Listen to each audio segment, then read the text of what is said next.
Hey, when you're getting ready for a big fight, and they're doing all these promos and all this, is there real hatred there across? Is it good to have that hatred? Is it bad to have the hatred? I've heard both. Is it real?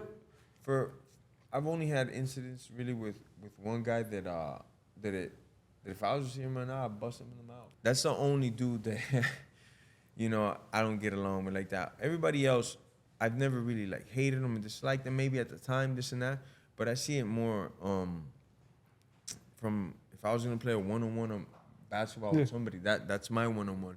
That's my moment there, because it doesn't come from nothing bad, nothing personal. And every time I fight somebody before, during, and after, it's like I wish them the best, just not in that fight, I'm trying to kill you, and there's nothing against towards that person, nothing. It's just, this is what I've been training for my whole life. I want to put it out on display, and you're going to do the same, and may the best man win. So that's more my approach. Some guys can make it personal, this and that. And me, at the end of the day, in all honesty, I love the fist fight. Like, you guys love to play ball. You guys want to slam dunk it or something here. My fucking nuts in your face. Bah. You guys love to do that. Shit. I love to scrap, bro. I'm like, you giving me something I want to do. We can scrap every time we see each other. I see you at Whole Foods, I'll bust you in the mouth, Hey, allegedly. Allegedly. Allegedly. Everything that I just said right now, listen to me, my lawyers and everybody speak, and allegedly. But I gotta agree with him on one thing, bro. And this is real shit. People say that words don't hurt, and people think that they can say whatever they want, and I don't agree with that. Yeah. I don't agree with saying whatever you want to people and being extremely disrespectful to people. And I don't agree with that, bro. And I ain't saying put your hands on people. Everybody handle their business differently.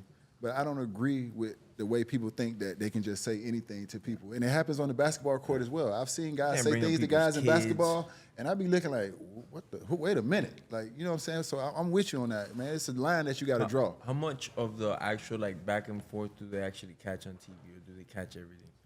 Like, when guys are, like, digging at each other. Now they're starting to catch it, because everything's on social media. So even if the cameras don't catch it, some social media outlet will replay it, and you'll start to catch. What's like the most foul shit someone said to you? Nah, they don't play with me like that. Nah. My dog, you see? I was just keeping it real. They don't play with me like that. But I see them say crazy shit to other people. I see them say crazy shit to other people.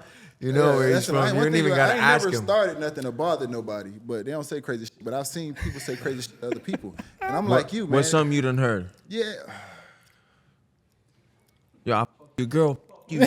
I mean, you know, we from. Anytime you say the B word or the H word, like to us down here, it's on site. So I've heard people call people bitches and hoes, and I'm like, you ain't gonna do nothing about that, because you know where we from. Where did you call me? You say that. One of us has to. You go know how we are from where we from. We gonna look just to make sure you ain't talking to us. We know you ain't. We gonna make sure just in case you want this. Give you a chance. Yeah. So, but to me, bro, I've never called nobody a bitch or a hoe or a pussy on the basketball court. Those things have never came out my mouth towards another player. I might say, fuck you. I might say you soft. But those kind of words don't never come out my mouth, because where we are from, those words lead to a physical confrontation. My boy put the line right there in the sand. He said, don't cross it. Oh, yeah, it's definitely the gun line, boss. It's definitely the gun line. Hey, the good about that right hand since college. Yeah, I got a nice little right. Got a nice little right. Nice little overhand right. Listen, you know what I'm saying? You guys got to come to my gym, American Top Team, where all the guys train at, and just sit down in the bleachers and chill the out, watch the fights. Oh, you ain't got to tell me twice. You going to see some rowdy shit, man. You ain't I'm got to tell you guys on twice. sparring day. We'll have fun in Coconut Creek, man. So sparring day, talk good. Like I said, does shit get real on sparring day though? Like people get. You gotta think. Yeah, there's some right? There's some days that we're scheduled to go, me and you, right? And let's say you're like 6 weeks out from a fight, and I'm 6 weeks out from a fight, and the coach is gonna be like, all right, you're supposed to go like 80%, and a lot of times like take care of each other. Like if I hit you, right, and I see that you're visibly hurt, I'll kind of back off, let you chill out for a little bit. I'm usually not trying to hit somebody too crazy hard in the head, but to the body I'm working, because it only gives you condition and makes you tough. If I drop you from a body shot, that's more on you, because you need more conditioning. So to the body you could go harder, but usually you won't throw like a knee to the ribs, because then it's gonna mess you up no matter what. So there's like certain things, but all that being said, you're 6 weeks away from the fight. I'm 6 weeks away from the fight. We got a match coming up. For sure. And now you hit me with a jab that I thought this was kind of hard. let me return. I know they got all these rules out there, but let me return some heat towards you. So the next jab you throw at me, if you get to me again, it's kind of hard again. I'll go, okay. Next one, you're going to feel it because I'm going to time you. Next jab you throw, I'll kick the shit out of your leg as hard as I can. Pop! And the one pet peeve you have is like nobody can kick you hard in the leg and everybody knows it because you're going to go 100. Yeah. If you step on the gas, so am I. Now the guys are just... Now it's on. And now the coaches could get in, could get out. You know, it depends on the stage where they're at. This and that depends on the fighters, you know.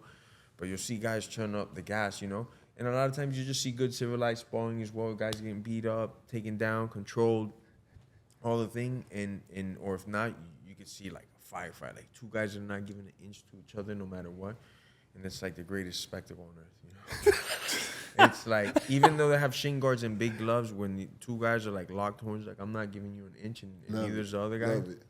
Love it. It's beautiful violence. Yeah. Love it. So Beautiful violence. Beautiful violence. See, I'm old enough now to have seen it. Like I was telling you when I watched Robbie Lawler, like I'd actually go to fairgrounds and watch him.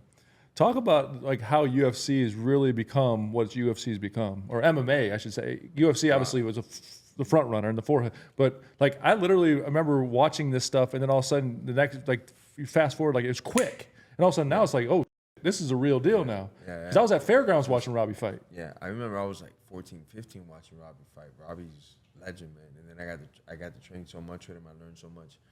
He was a dude that wouldn't. I heard he used to go crazy hard in sparring, and then he like toned it down a little bit. But every once in a while, when he'd be getting ready for his fights, because he had a couple championship fights that he defended. Yeah. He got the belt and defended it with American Top Team. And while he was getting ready for those fights, he put in some serious work. Just shout out to Robin, man, because he was a mean motherfucker when it was time to step on the gas. Man. Yeah, he was. He was. Bad boy. Left hand, boy. How does it feel now to see everything come full circle for you, to where you started at, to people giving you an opportunity, to now you in a position where you giving people an opportunity. Dope. You giving people a gym to train at. You created a bare knuckle league for people to succeed at and all that. How does that feel now? Because it's one thing to be a worker, and it's a whole other thing to be a boss. It's amazing, you know. There's a lot of guys that, you know, they write me the message before, like, hey man, give me a shot, check me out. And we like check out their profile.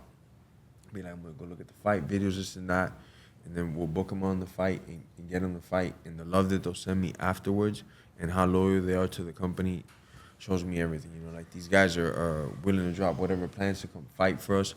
And the amount of exposure that I've gotten a lot of these guys, it's crazy for them because it's just they can't get this nowhere else. You know, we were putting it on YouTube, and within like 24 hours, we're generating on a 5-hour event like 1.4 million views. You know, and this is after we were streaming it on Kick first.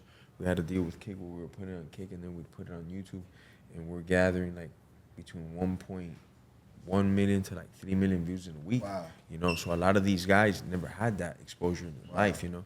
And it feels great because it's kind of like the same thing Kimball did for me in a different way, you know. So it's amazing that I could give these guys back, and they have this platform to go and do your thing, you know. You knock somebody out dead in like 5 seconds, people go nuts for that shit. You guys know it. I'm living proof of it. So go out there and just scrap, give it your all. And I tell these guys that we'll have always like a speech where I have all the fighters there, and I'll tell them, look at me, you know, I was once a slave, now I own the freaking the arena. That's dope. You guys could do it too. You guys could fight your way towards freedom and chase your dreams. So it's like a Roman gladiator, you know, that gets all the Roman gladiators. So. I mean, I feel, and I understand that, obviously being undrafted. And there's so many of those undrafted guys coming to the Miami Heat. And you look at those guys and you can see that desperation because you know what that feels like. When you got one chance to make it, and you got to take advantage of it. You know what that feels like, bro. So your heart goes out to those guys, and you want to help those guys succeed and be their best version because you know what you had to go through. So everything you had to go through, you can help them deal with it because you know what they're dealing with. You know what I'm saying? So I know exactly what that feels like when you got the opportunity to help people get out the same situation you was in. And we've sent to the UFC like a total of like 26 guys between my bare knuckle promotion and my glove promotion Icon.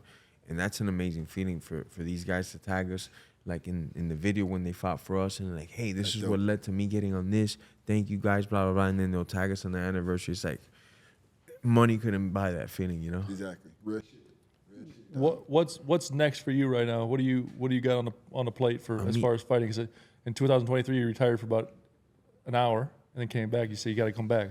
What's next? I'm gonna fight April Miami is what I'm thinking. You know, the UFC hasn't officially signed off on that. Some interesting offers on the table. I'm just waiting to see who it is. You know, I've heard rumors that they want me to go to England. There's a certain somebody in England over there that I already served them up a meal before, and they were like, "Yo, this dude is hungry. He wants to eat again. Can you do deliveries?" I said, "I get sure. Let me look at my calendar. I think I might be free in March. You over I at can Uber serve Eats, them up huh? the You hot Uber Eats? plates. I Uber Eats across the pond. I'm going across the pond right to England, where it's from. I don't know if it's Manchester, or if it's this, or what's the other one? Liverpool, wherever the fuck he's from, man. I'll show up there and deliver the meal, you know. So UFC just has to let me know.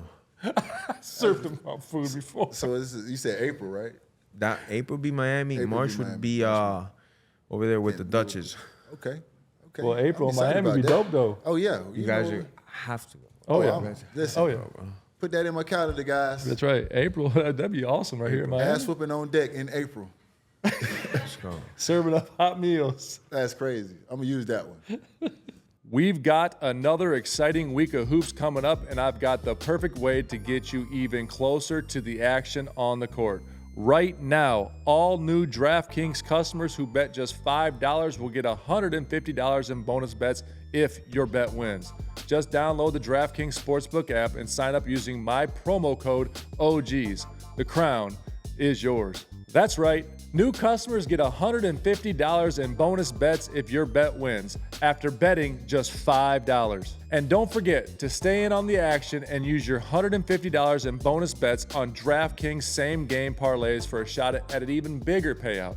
Combine multiple bets together from the same game. If sports betting is not available in your state, don't worry. You can still join in on all the fun with DraftKings Daily Fantasy and have the shot to win cash prizes. Download the DraftKings Sportsbook app now. New customers use my promo code OGs and bet just $5 on any wager and get $150 in bonus bets if your bet wins. That's promo code OGs only at DraftKings Sportsbook.